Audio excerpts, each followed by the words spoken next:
రంగురంగుల ice creams, నోరూరించే రుచులు, పిల్లలు సరదా పడుతున్నారని కొనిస్తే ఇక అంతే సంగతులు. ఎండాకాలం ప్రవేశిస్తున్న వేళ కల్తీ మాఫియా ఇప్పుడు ఐస్ క్రీములపై కన్నేసింది. ఎండాకాలంలో పిల్లలేంటి పెద్దలకైనా ఓసారి ఐస్ క్రీం రుచి చూడాలనుకుంటారు. అలాంటి రుచికరమైన చల్లని ఐస్ క్రీములు ఇప్పుడు విషంగా మారాయి. అవును, మీరు వింటున్నది నిజమే. కల్తీ ఐస్ క్రీములు ఇప్పుడు మార్కెట్లోకి వచ్చేసాయి. భువనగిరిలో కల్తీ ఐస్ క్రీముల దందా బయటపడింది. భువనగిరిలోని healthy dairy tech ice cream తయారీ యూనిట్ పై ఎస్ఓటీ పోలీసులు దాడి చేశారు. పోలీసుల సోదాలతో నకిలీ ఐస్ క్రీం యూనిట్ బయటపడింది. ఈ ఐస్ క్రీములపై ట్రేడ్, ఫుడ్ లైసెన్స్ లేకపోవడమే కాకుండా తయారు తేదీ, ఎక్స్పైరీ తేదీ లేకుండా అమ్మకం చేస్తున్నారు. ఈ యూనిట్ కి చెందిన ఆశీష్ కుష్వా అనే వ్యక్తిని అరెస్ట్ చేశారు పోలీసులు. Healthy dairy tech ice cream company యజమాని పరారీలో ఉన్నాడు.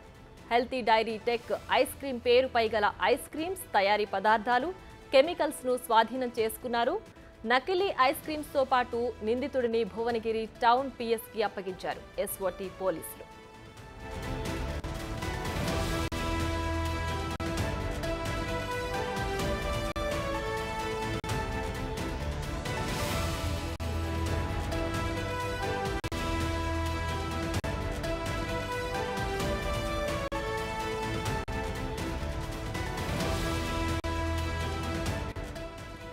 ఇదే అంశానికి సంబంధించి మరింత సమాచారం మా ప్రతినిధి పుల్లారావు ఫోన్ లైన్ అందించడానికి సిద్ధంగా ఉన్నారు. పుల్లారావు, చెప్పండి, భువనగిరిలో నకిలీ ఐస్ క్రీంల దందాని పోలీసులు గుర్తించినట్టుగా తెలుస్తోంది. దీనికి సంబంధించి పూర్తి డీటెయిల్స్ ఏంటి? మొత్తం ఉమ్మడి నల్గొండ జిల్లా వ్యాప్తంగా కూడా కల్తీ రాయిల యొక్క పర్వం అనేది యథేచ్ఛగా కొనసాగుతూ జరిగింది. ముఖ్యంగా యాదాద్రి భువనగిరి జిల్లాలో మాత్రం కల్తీ రాయిలు మాత్రం తీవ్రంగా రెచ్చిపోతున్నారని చెప్పవచ్చు. ఇటీవల కాలంలో కల్తీ పాల విక్రయాలకు సంబంధించి ఎస్ఓటీ పోలీసులు అనేక రకమైన దాడులు జరిపి అనేక మంది కల్తీ రాయిలను కూడా అరెస్ట్ చేసిన పర్వం అయితే కొనసాగుతోంది. అయినప్పటికీ కూడా కల్తీ రాయిలు మాత్రము తమకు ఏది అనర్థం లేదని చెప్పేసుకుంటూ పూర్తి స్థాయిలో అనేక విషయాల్లో కూడా కల్తీ చేసుకుంటున్న పోతున్న సందర్భం అయితే నెలకొందని చెప్పవచ్చు. ఇటీవల ఈ రోజు భువనగిరి పట్టణంలో ఎలాంటి అనుమతులు లేకుండా ఐస్ క్రీమ్స్ అమ్ముతున్నటువంటి అంటే ఐస్ క్రీమ్స్ తయారు చేస్తున్నటువంటి healthy dairy test ice cream దాన్ని పోలీసులు గుర్తించడం జరిగింది. దీనికి సంబంధించేసి వీళ్ళు ఎలాంటి అనుమతులు లేవు, వీళ్ళకి సంబంధించేసి ఐస్ క్రీమ్ సంబంధించిన అనుమతులు లేకుండా కూడా తయారు చేస్తున్నారు, విక్రయిస్తున్నారు. సో ఈ విషయాన్ని సమాచారం అనుకున్న ఎస్ఓటీ పోలీసులు ఆ యొక్క ప్రాంతంపై దాడి చేసి దానికి సంబంధించి ఆ యొక్క ఐస్ క్రీమ్ పార్లర్ నడిపిస్తున్నటువంటి ఆశీష్ కుష్వా అనే వ్యక్తిని అరెస్ట్ చేయడం జరిగింది. అతను అరెస్ట్ చేసి అదుపులోకి తీసుకున్న తర్వాత వాళ్ళ యొక్క దందా ఎప్పటి నుంచి కొనసాగుతుంది, ఎప్పటి నుండి ఈ యొక్క ఐస్ క్రీమ్స్ తయారు చేస్తున్నారు, ఏ విధంగా తయారు చేస్తున్నారు అనే విషయాలు కూడా పూర్తి స్థాయిలో అతను అదుపులో తీసుకున్న అతని ద్వారా విచారించడం జరిగింది.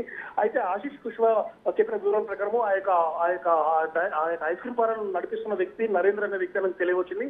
ఎప్పుడైతే ఎస్ఓటీ పోలీసులు దాడులు చేస్తున్నారు అనే విషయాన్ని గ్రహించినటువంటి ఆ యొక్క నరేంద్ర కావడం జరిగింది. ఆ యొక్క పరారైన వ్యక్తి కోసం అని చెప్పి ఎస్ఓటీ పోలీసులు అతను గాలింపు చర్యలు చేపట్టిన సందర్భం నెలకొందని చెప్పవచ్చు. ముఖ్యంగా ఆశీష్ కుష్వాను అదుపులోకి తీసుకున్న తర్వాత అతను ఏ విధంగా ఈ యొక్క ఐస్ క్రీమ్స్ తయారు చేస్తున్నారు అనే విషయాన్ని పూర్తి స్థాయిలో అతని దగ్గర నుంచి క్షుణ్ణంగా వివరాలు మొత్తం కూడా రాబట్టడం జరిగింది. అయితే ఈ యొక్క ఐస్ క్రీమ్స్ తయారీకి సంబంధించేసి ముఖ్యంగా healthy dairy tech ice creams సంబంధించినటువంటి దీనికి సంబంధించి ఎలాంటి అనుమతులు లేవు, ఎలాంటి అనుమతులు లేకుండా ఈ విధంగా ఐస్ క్రీమ్స్ తయారు చేసేసి ముఖ్యంగా ఐస్ క్రీమ్ ఎక్కువగా చిన్నపిల్లలు బాగా లైక్ చేస్తూ ఉండడం జరిగింది. సో చిన్నపిల్లలు తింటున్నటువంటి ఈ యొక్క ఐస్ క్రీమ్ లో కూడా ఈ విధంగా కల్తీ చేసేసి వారి యొక్క ప్రాణాలతో చెలగాడవలసినటువంటి విషయాలపై మాత్రం పోలీసులు మాత్రం సీరియస్ గా ఉన్నట్టు కూడా మనకు తెలియవస్తుంది. సో ఇదే విషయానికి సంబంధించి భువనగిరి ప్రజలు కూడా చాలా కంప్లైంట్ చేయడం జరిగింది. ఎందుకంటే మా ఏరియాలో ఈ యొక్క ఐస్ క్రీమ్స్ విషయాల్లో కానీ ఇంకా ఇతరత్ర విషయాల్లో కూడా చాలా పూర్తి స్థాయిలో కల్తీ జరుగుతుంది. దీనిపై మాత్రం పూర్తి స్థాయిలో దృష్టి సారించేసేసి ఎవరైతే కల్తీ చేస్తున్నారో వాళ్ళని అదుపులోకి తీసుకొని మా యొక్క ఆరోగ్యాలను కాపాడాలని చెప్పేసి కూడా భువనగిరి ప్రజలు మాత్రం వేడుకుంటున్న సందర్భం అయితే నెలకొందని చెప్పవచ్చు. సో ఈ విధంగా ఈ రోజు healthy dairy tech ice cream parlour పై దాడి చేసిన తర్వాత దానికి సంబంధించి ఆశీష్ కుష్వా అనే వ్యక్తిని అదుపులోకి తీసుకున్న తర్వాత ఇంకెక్కడ వారికి సంబంధించిన స్థావరాలు ఉన్నాయి, ఎక్కడెక్కడ ఈ యొక్క ఐస్ క్రీమ్ పార్లర్లు ఏర్పాటు చేశారు, ఎక్కడ విక్రయిస్తున్నారు అనే విషయాలు కూడా పూర్తి స్థాయిలో అతని నుంచి మాత్రం రాబడుతూ ఉండడం జరిగింది. ఇక దీనికి సంబంధించినటువంటి అంటే ఈ ఐస్ క్రీమ్ పార్లర్ నడిపిస్తున్నటువంటి నరేంద్ర వ్యక్తిని మాత్రం అదుపులోకి తీసుకుంటే మాత్రం పూర్తి స్థాయిలో వివరాలు మాత్రం తెలిసే అవకాశం అయితే కనబడుతుంది. Right Pullarao, thanks for the details.